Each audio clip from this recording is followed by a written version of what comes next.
нэг дотроо ингээд те за өнөөдөр ингээд бүх зүйл ингээд ирч хүчтэй те нарнаас би өнөөдөр ирчмээ авч шүү гэсэн тэр бодлоор өөрийгөө цэнэглэх хэрэгтэй байхгүй. Тэнгүүч нь л тэр өдөр үндсэндээ ингээд тийм нойрмог ч юм уу тийм байдлаас одоо улам багасаад улам эрчимтэй те дотроос л өөрийнх нь нэг эрчим хөдөлгөөнийг л улам эрчимжүүлээд байгаа байхгүй. Тэгээд давтсан яг үгээр тэр өдөртөө яг одоо бидний нөгөө сэргийг байдал улам нэмэгдэж байгаа байхгүй юу? Юм сэргийг хандах. Нэг ажил дээр нэг шийдвэрлэмээр юм байлаа гэж бодоход тэрийг араа нэг бүтээлчээс ч юм уу те араа нэг хурдан одоо маневрлах тийм сэтгэлгээний тийм юм хурцсан гэсэн үг байхгүй юу? Тэгэх юм тэр өдрийг чи одоо хамгийн зөв эхлэл бол энэ эхлэл юм. За одоо ингээд за өглөө тэгээд нөгөө нэг баг зэрэг юм идчих ах марах юм та нар тэрийг л хэлүүлэхгүй мэдчихэж байгаа. Тэгээд айлтгаа жоохон ч гэсэн одоо ингээд өглөө хоол унд хийж амждаг юм ахэд те хамаагүй байна. Жоохон ч гэсэн нэг цай тэгээд боолцсон ингээл үндсэндээ өглөө олчихж байгаа. За ингээд цаашаа явъя те. За тэгэнгүүт одоо энэ өдөр гэсэн нэг том хэсэг орж ирнэ. Одоо 13 цаг те. За энэ хэсэг болохоор хүн болгоо ингээд үлсэн те. Хэсрэг үлсэн. Тэгээд одоо энэ дээр бидний нөгөө жоо алдаад байгаа юмнууд энэ хэсэг дээр гарч ирд юм л та. За одоо ингээд өдөр бид нар ямар хоол идвэл илүү нэг эрч хүчтэй байх уу гэдэг асуулт гарч ирж байгаа байхгүй юу? Ямар хоол идвэл одоо эрч хүч өөрийгөө хорлох уу те. Тэгээд тэр цагаа болохоор зөрүүлэх юм уу одоо өрөх юм уу те гэдэг асуулт гарч ирж байгаа. Тэгээд ер нь бол аль болохоор гэртээ ч юм уу тийм хоолуудыг сайн гэдэг байхгүй юу? Гэртээ хийсэн тий гэртээ хийсэн тэгэл хамаагүй тэгэл ингээд хамаагүй алах малхны хавчуулаад хамаагүй янз бүр юм ингээд хөнгөн тий хурдан хугацаанд хийчих болохоор ингээд хоолнуудыг судлаад байна л да. Одоо тэгэл нөгөө нэвшгээл зүгээр халуун усанд тэгэл идчихдэг тий тэгэл тэрийг жоохон ногоотой байлаад идчихдэг ч юм ингээд хурдан хугацаанд 5 минутанд хийж болохоор асар олон хоол байгаа байхгүй юу? Тэгэл яг нийтээ хоол бол байнга идэвэл асар ер нь муу одоо муу. Яг тэр одоо нөгөө энерги хөвдөж бай тэгэл нөгөө махшуул тэр нөгөө асрыг шунал шингэсэн байдаг мэдэг гэл ер нь л ингээд байн гадуур хоолоод идэг хүмүүс л тэгэл тийм хавдар маавдар ходоо шархлаа махлаа зөндөө юм үүсэт идэх хөө. Тийм болохоор ер нь хүн ирч хүчтэй удаан амьдрий бүтээмжтэй амьдрий гэж бодвол муу тийм хоолноос аль хоолой цатгалц хэрэгтэй. Бивэл одуулаад даривжл орохгүй бол ер нь тийм хоолны газар ордгоо. Тэрний оронд баг нэг өөр зүйл ямар аргалал явуулаа амар. Гэхдээ тэр байнга бичээн дундаа идэт байгаа хүмүүс бол бас муу заяа. Тэр болохоор нөгөө дан одоо нүүрс усаар аваад бусад нөгөө эрдэс байц юмнууд ердөө авч чадахгүй. Тэр болохоор ердөө хоолтож авч чаддаг. Тэрний оронд жоохон ногоо будаа асар сайн, маш сайн. Жоохон ногоо тэгэл будаа. Тэгэхээр өдрийн хүмүүсийн хамгийн их алддаг юм нь энэ байхгүй юу? Одоо яг л тэр буруу өөртөө тохирохгүй ч юм уу тийм хоол болохоор хүний улам ирч хүч болгоод нормор болгодог. Тэгээд улам их хит ачаал өгдөг тийм бит улам их ачаал өгдөг. Тэгэл тэрийг шатаах гал шингээх гал тэгэл хамаг нөгөө цусууд нь тийш одоод руу явчихдаг. За энэ өдрийн үед бол за энэ дээр иймэрхүү зүйлүүд дээр анхаарна гэсэн. За тэгэхээр ороо болохоор яах ёстой вэ гэхээр одоо өдрийнхөө хөдөлгөөнийг нөхөх ёстой байхгүй юу? Өдрийн хөдөлгөөнийг хүн заавал нөхөх ёстой. Тэгэхгүйгээс болоод яах вэ гэхээр хөдөлгөөн нөхч чадахгүй болонгууд чинь янз бүрийн одоо илүүдэлж юм те үзээч юм уу. Тэгэл толгой тарих өвдөж гэсэн дандаа хөдөлгөөнтэй холбоотой. Янз бүрийн нүүр ам дээр юм гарах марах батгшил үүсэх хүмүүс бүгд хөдөлгөөнтэй холбоотой байхгүй юу? Дандаа хөдөлгөөнтэй. Хүмүүс болохоор энийг мэдхгүй л эм тарай мараагаар нүдэд байгаа боловч буцаагаар энэ амьдралын даал гэдэг чинь л өөрөө үндсэндээ нөгөө хүнийг энэ цикл чинь хүнийг яаж амьдрах уу гэдгийг шийдэд байтал нөхдүүд болохоор хүчээр л дээ эхлээл хөдөлгөөний одоо дутагл бий болгочоо тэрийг ахаал нөхөхгүй л ахаал зөндөө мөнгө төлөөл дээ. Тэгэл зөндөө хоол гээл зөндөө мөнгө төлөөл ахаал хоолоо шингээх гэж мөнгө төлөөл үндсэндээ хүмбэл тэгэл өөрхийн амьдрал бол жоо өрөвдөлтэй л байгаа байхгүй. Ер нь тэгэл нэг эхлээл баахан буруу амьдарчаад тэрийг зөвтгөх гэж ахиж амьдарсаар байгаа амьдрал үндсэндээ ингээд дуусах байгаа байхгүй. Тийм болохоор ер нь нэг ирч хүчтэй бүтээмжтэй их юм хийх гэвэл анханасаа энэ хэмнэлээ зөв болох тухай сайн судлаад байна. Тэгээд тэрийг олно гэдэг чинь өөрийгөө олно гэдэг чинь энэ л авахгүй юм гэсэн нэг айдаг тийм. Одоо яг хүн бол янз бүрийн аргаар хүртэл байгаа л та. Гэхдээ нийтлэг зүгээр энгийн одоо амьдрал хэрэгжүүлж болох юм аргууд байгаа. Аргууд бол яг хөөр хэрэгжүүлснээр өөрийгөө тэр таньж өөрийгөө олж мэддэг чинь эндээс орж гарч байгаа юм л. За тэгэхээр оройны энэ цагуудад болохоор хөдөлгөөнөө яаж нөхөх вэ? 7 хоногт бол таад одоо ингээд хөлбөмбөг энэ төр тоглоод байгаа. Гэхдээ өдөр бүрийн заавал хөдөлгөөн гэж байгаа байхгүй юу? Өдөр бүрийн. Тэгэхгүй болоод тэр тухайн хүн ингэдэг штэ. Унтахгүй 7 хоног явж байгаа 7 хоногт нэг удаа нойроо нөхөн гэж хизэж байхгүй штэ. Тэрнтэй адилхан байхгүй юу? Хөдөлгөөнгөө яаж биш 7 хоногт бид нар хөдөлгөөн нөхөн гэж байхгүй. Гэхдээ хөлбөмбөгийг би одоо буруу гэж байгаа юм. Тэр болохоор 7 хоногийн хэмнэлгээ тусдаа нэг хэмнэлгээ дараа нь яриад. Одоо бол энэ нэг өдрийн юм яриад байгаа учраас. Тэгэхээр миний хувьд жишээл бол яадаг вэ гэхээр орой заавал алхадаг байхгүй юу? Заавал алхадаг. Одоо гэрлүүгаа ч юм уу эсвэл тэр өдөр заавал нэг одоо алхах одоо тийм зүйл хийдэг байхгүй юу? Одоо жишээл автобусаар явдаг хүмүүс яах ёстой те? Гэрээхэн гадаа буухгүйгээр нэг буудлын ам буучдаг байхгүй юу? Тэгэл нэг буудал алхах чинь. Эсвэл лифтэн суухгүй дээш алхах чинь. Ингээд ямар нэгэн байдлаар тэр өдөр чи одоо яг онлоороо хэр чинь нэг 5 минут орчим алхахад хангалттай болчих. Тэр өдрийнхөө нэг бүх юм өчөж байгаа. 10,000 орчим алхам болчихж байгаа. Тийм учраас яг үгээр тэр өдөртөө чи хөдөлгөөн одоо авч чадсан уу гэдгээл бод. Тэр өдөрт чинь чамд хөдөлгөөн одоо оруулж болохоор юу вэ гэдгийг бодох хэрэгтэй байна. Тэгэхээр одоо ингээд суугаа ажилтсан хүмүүс юм тийм дандаа суугаа ажилтсан хүмүүс. Тэгэхээр тэр өдөртөө яаж юм хөдөлгөөн оруулж хөө гэрлүүгээ танаас алхах гэж юм уу яаж юм эсвэл ингээд автобус ойрхон очиж чинь тэгвэл наан буух уу яах вэ энийг л тооцоолох хэрэгтэй. Тэгээд 5 ч 10 минут ингээд жаа хөдөлгөөн оруулаад өчгөд үндсэндээ энэ өдрийн юу нөхчөж байгаа байхгүй юу? Хөдөлгөөнийг нөхчөж байгаа. За ингээд цаашаа явъя тийм. За оройны ингээд оройны хоолнууд одоо ингээд эхэлнэ. 20 цагаас хойш идэж байгаа бол хотоодны шахахтай болно. Энэ ингээд бүр ондороо тодорхой болсон. Би өөрөө ч гэсэн юм байхгүй уус шарахтай. Тэгээ 20 цагаас наан идэхээр л сэтэрдэг байхгүй. Энэ уус эмчийн заавар.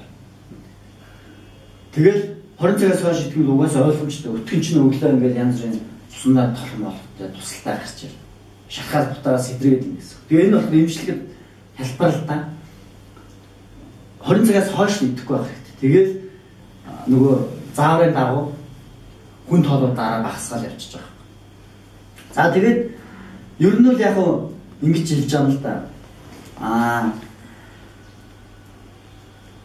Хоолныхоо нөгөө бүтцэд болохоор нөгөө одоо бид нар чи ихэнтэй нөгөө гурилтай шөл ер нь туугаад байгаа шүү дээ тийм. Өглөө өдрөө оройн ер нь туугаад байгаа. Ер нь ингээд бидний нэг тийм одоо бас нэг тэр зуршил болсон нэг юм яваад байгаа юм л да. Тэгэхээр болохоор хүмүүс болохоор энэ зөв хоолтын зөвлөхөд юу гэж хэлж байгаа нэхэд одоо гэрлэн авах шийдвэрээр хоол сурсан нөхдүүд бол миний одоо тэр зэвсэндээ болохоор жоохон баяжуул гэдэг байгаа байхгүй юу. Орой одоо нэг илүү одоо ногоотой бэлхүү ч юм уу тийм. Одоо цөөн хүртэл ингээд махгүйгээр хийж болоо л байгаа байхгүй. Тэгээд тэгэхгүй болохоор дандаа нэг одоо махгүйр л гэсэн энэ форцоор дандаа яваад ах юм бэл ер нь хүмүүс ингээд нэг тийм яг энэ хотоодны ачаал үүсэл янз бүрийн одоо шархлаа тийм. Тэгэл буцаагаад нөгөө амьдралын юм аяг тийм сөрөг зүгүүд гарч ирээд байна. Тийм болохоор ер нь энэ хоолныхоо юу зэсийг ярьж байгаа гэр бүлээрээ ярьж байгаа тийм. Тэгэл нэг өндөр зардал ордог байхгүй. Яг л тэр хоолн зараад байгаа мөнгөө зөв хуваарлах асуудал байхгүй. Алийг нь илүү нөгөө ороодоо одоо илүү ногоо хэлэх ч юм уу салаад энэ хийгээд идчихяаж гэдэг юм уу тийм. Эсвэл бүхэл одоо мах юу багсах яаж гэдэг юм уу. Ийм маягаар энэ хоолны зэсийг л заавал баяжуул гэдэг баг. Тэр чинь нөгөө нэг өдрийн хэмнэлтэд тэр чинь бас орой авчихна. Тэгэл үндсэндээ хүчин зүйлүүд нь болохоор хөдөлгөөн гэж байгаа заяа. Үндсэн хүчин зүйлүүд нь шүү дээ. Салшгүй хүчин зүйлүүд нь хоол гэж байгаа. Тэгэл одоо тэгэл сэтгэл зүй тэгэл оюухан. Үндсэндээ л энэ шүү. Тэгээ яг энэ болохоор илүү нөгөө юу ухамсар нэг зүйл байгаа юм л да. Ингээд үндсэндээ ийм л бүтцтэй байгаа юм л да. Тэгээд хөдөлгөөн чи болохоор энэ бүгдэнд нөлөөлнө л да. Сэтгэл зүй, оюун ухаан, ухамсар. Тэгээд оюун ухааны авч байгаа бидний мэдээлэлүүд үнсэн дахиад буцаагаад нөгөө би бүгд эдгээр ингээд бүгд хоорондоо ингээд нэг нэгэндээ ингээд мандцлаад ингээд явчихж байгаа юм. Тийм болохоор энэ хоолыг яг баяжуулах тухай зэсээ гэж баяжуулах тухай тэр зүйл дээр үл гэр бүлээрээ сайхан ярилцах хэрэгтэй юм л. Ингээд ярилцаа тэгээд ингээд олон жилийн нөгөө дал зуршлыг өөрчлөх хэцүү байдаг. Хоолны дал зуршил чи өөрөө баг хэдэн 100 жилийн дал зуршил байхгүй. Тэр гэр бүл ингээд аль дээр үед л өвөө эмиг үед л тэгж идтгэлсэн. Тэгээд одоо бол тэрийг өөрчилж чадахгүй. Тэгээд яг тусдаа хэцүү хүмүүсд өөрчлөхөд амар байдаг байхгүй. Ягаад гэвэл одоо ингээд та нар хуйлаа өөрсдөө тогтоож эхэлж байна тийм. Тэгээд би ч гэсэн ер нь одоо энэ хоолноос ууж бараг тусдаа гарч ирсэн гэх юм байна. Бүр тэгжсэн байхгүй. Бүр ингээд хоол мөн дээр ингээд зогсож чадахгүй. Тэгээд бүр аль нэрт явжсэн байхгүй. Гэр бүлгүй байхдаа ингээд явжсэн байхгүй. Тэгэхээр энэ бол ер нь ингээд хүний амьдралд бас маш их нөлөөлт юм аа. Тэгээд бүтээмж, ирч хүч яг эрүүл яг амьдрал дээр л энэ их асар их нөлөөлдөг тийм хүчин зүйл болдог байхгүй. За ингээд цаашаа явъя тий. За ингээд цаашаа орон олголчлаа. За ундах гэдэг нэг юм гарч ирнэ. За энэ бас ингээд яг адилхан заяа. Энд нэг ач холбогдол өгж байгаа. Энд болохоор бас ач холбогдол өгнө. Бас их нөө зөв ундах тухай, унтахын өмнөх бэлтгэл. Энэ болохоор сэрсний дараах гэж байгаа шиг л унтахын өмнөх бэлтгэл ажил гэж яг чухал одоо яг бодоо штэ. Амьдрал дээр ингээд шууд хэрэгжүүлж болох юм их байдаг байхгүй юу?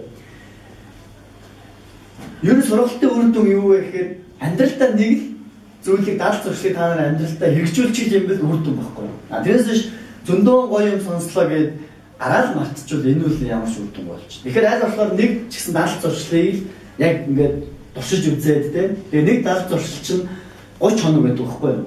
Ингээд хөвшил болоод өөрийн болтлоо 30 хоног л хичээх хэрэгтэй байдаг байхгүй юу? Энэ болохоор сэтгэл зүйн шинжилгээ ухаан тэгж үү. Тодорхойлсон юм л да. Нэг хүн зуршлыг одоо өөрийн болгохлоо тийм шүд угаах бол одоо нэг дал зуршил болсон учраас хинээс шаардлагагүй шүү дээ тийм угаасаа л угаач идэг. Яг энэ дадлуудыг хүн тийм л болох хэрэгтэй. Яг ингээд мэл хийчлээ ямар нэгэн хөндлөнгийн саад бэрхшээсээ санагдахгүй байх хэрэгтэй. За тэгэхээр унтахын өмнө яах хэрэгтэй. За одоо ялгаа авахгүй дандаа ингээд суудаг л хүмүүс. Ороо очоод гэртээ очиж суучдаг. Ялгааг танаа ч гэсэн суужлаа. Компьютер ингээд хараад суучдаг. Би ч гэсэн хараад суучдаг. За тэгэл 12 1 үед чи ингээд бас ялгаа авах. Хөшөөл эхэлнэ.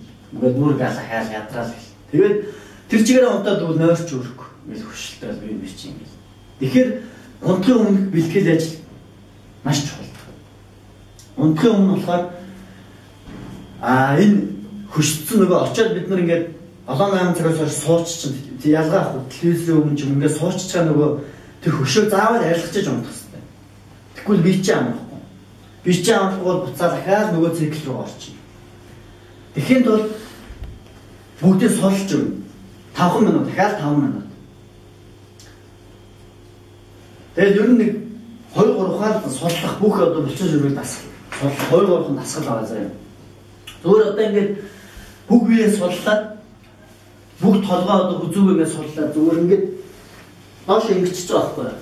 Доош ингээд хараад тэгээд гар хөл энэ хүзүү бүх юм ингээд судлаад байгаа заяа. Эсрэгээр буцаагаад одоо бүх бие дээш нь ингээд чангааж байгаа юм шиг дээш нь бүгдийг ингээд татаад өгч байгаа байхгүй юу? Ингээд дээш алсаар ингээд бүх бие чи дээш татж байгаа юм шиг дээш чангалаад байна.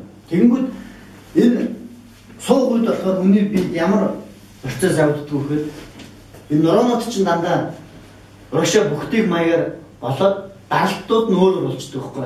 Одоо нуруу болохоор яах вэ? Зөөлөн хэдүүд нь ингээд эрс дээрээсээ даралт үзүүлж явах хэрэгтэй. Байшин ч гэсэн ялгаахгүй энэ одоо тулгуур баг нь болохоор босоо ээжиж хүн даралтыг дааж байгаа шүү дээ. Баг зэрэг ялих юм бол хүн даралт дааж чадахгүй, дээш хэдэн дахин өөрч чадахгүй гэсэн. Нуруу ч гэсэн ялгаахгүй. Суух хөдөлгөөр бид нар иймэрхүү болчдөг байхгүй. Тэгэхээр даралтууд чинь буруу олонгууд нуруунд чинь ядрах үзэгдэл бий болоод тархи руу очдог энэ халахсан судалтууд чинь бас ялгаахгүй даралт үүсчихэж байгаа. Тэгэхээр чинь тархины бодох чадвар асар бага болно гэсэн, муудна гэсэн. Тэгээд ер нь яг аль болохоор ингээ ихцэн сууж ил гэдэг юм л да. Одоо галбир эмчилгээ гэдэг тийм бүр эмчилгээний төрөл ер нь хөгжиж байгаа. Галбир эмчилгээ. Тэгэхээр тэр галбир эмчилгээ гэдэг нь болохоор яг хэвээр вэхээр гол дүрмэн зүгээр ихц шулуун байл гэж байгаа. Бие ихц шулуун байл. Тэгээ суух, алхах, гүүх ер нь ялгаа ихц шулуун байл. Тэгснээр болохоор яг вэхээр энэ одоо тусаа хангамжийн буруу энэ зүйлүүд олон багасна. Тэгэл их олон юм байна л да. Тэгээд ихс шулуун байрныг нь өөрөө дасгал гэж байгаа байхгүй юу? Өөрөө дасгал. Одоо дасгал ихээр заавал одоо ингээд юу биш, гимнастик биш. Ингээд өөрөө зөв суунаа гэж өөрөө дасгал гэж байгаа. Дасгалтай бүр хамгийн чухал суур дасгал гэж хэлж байгаа. За тэгэнгүүт ингээд ядарсан нуроонуудыг болохоор яаж юм гэхээр дээш нь ингээд олдоод татчих байгаа юм шиг ингээд дээшээ өөртөө дээш нь татчих байгаа гэж бие дээш нь чангалаад байгаа байхгүй юу? Тэнгүүд буцаагаад ингэсэн байсан юм чинь буцаад хэрэнд нь оруулаад татаад байж байгаа байхгүй. Тэнгүүд энэ үүсчээсэн нөө ядрах үзэгдлүүд байхгүй бол нөө дарагдсан байсан зүйлүүд чинь буцаагаад сайхан тэнэглээд өчөж байгаа байхгүй. Тэгээд дараа нь унтахаар тэр чинь яах вэ гэхээр